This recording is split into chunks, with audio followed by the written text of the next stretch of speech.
Mungu aligawanya bahari ili kuwaokoa wana wa Israeli. Msihofu, Mungu yuko pamoja nasi.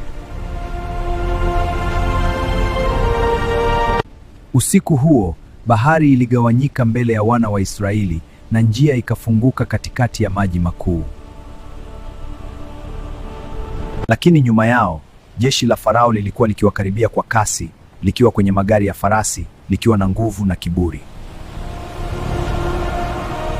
Walipoingia katikati ya bahari, upepo ulisimama ghafla, na maji yaliyojikusanya kama kuta yakaanza kusogea kwa nguvu isiyozuilika, nalo jeshi la Farao likaangamia. Magari, farasi na askari wote wakamezwa na maji. Na ukimya ulipotanda, wokovu wa wana wa Israeli ukawa kamili. Jangwani, Mungu aliwalisha Waisraeli kwa mana kupitia uongozi wa Musa.